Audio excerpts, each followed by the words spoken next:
கன்னியாராசிக்காரங்களுக்கு ஜூலை மாதம் அவங்களுக்கு நிறைய வெளியூருக்கு போகிற விஷயங்கள் நடக்கும். இப்ப சென்னையில இருக்காங்கன்னா, ஹைதராபாத்துக்கு போயிட்டு ஒரு விஷயம் செயல்படும். வேலை கிடைக்கும், வேலை உத்தியோகம் நடக்கும்.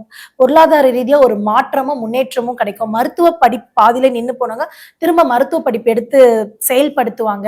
வீட்ல அம்மா, அப்பா இவங்க கிட்டலாம் முகசுளிவுடன் கோச்சுக்கிட்டு இருந்தவங்க எல்லாமே ஒரு நல்ல முன்னேற்றமும், மாற்றமும் கன்னியாராசிக்கு நிறைய இந்த ஜூலை மாதத்துல பலன்கள் உண்டு. ஏன்னா, நிறைய பிரிஞ்சு கணவன் மனைவி பிரிந்து இருந்தவங்களுக்கு கூட சேர்றதுக்கு நிறைய வாய்ப்பு உண்டு இந்த ஜூலை மாதத்துல.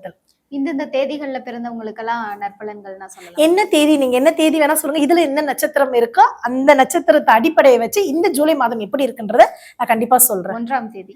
ஓ, கன்னியா ராசிக்கு 1ஆம் தேதிங்களா? கன்னி புதன் இல்லைங்களா? அப்ப 1 சூரியன். அப்ப புதனுக்கும் சூரியனுக்கும் என்னன்னா நல்ல திறமையா யோசிப்பாங்க.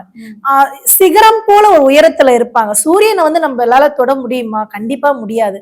கொஞ்ச நேரம் நம்ம ரொம்ப பார்க்கும் போதே கண் கூச ஆரம்பிக்கும். வெயில் அதிகமா இருந்தாலும் அப்பா எப்பதான் ஈவினிங் வருமோ அப்படின்ற மாதிரி நமக்கு இருக்கும். அந்த மாதிரி உங்களோட வாழ்க்கை எப்படின்னா ஒவ்வொரு படிக்கட்டா ஏறி சிகரத்தை எட்ட ஆரம்பிச்சிருவாங்க. நிறைய அரசியல் சம்பந்தப்பட்ட எல்லாருக்குமே நிறைய அரசியல் வாய்ப்புகள் கிடைக்க, நல்ல முன்னேற்றங்கள் கிடைக்க இந்த காலகட்டத்திலே உங்களுக்கு நிறைய வாய்ப்புகள் உண்டு.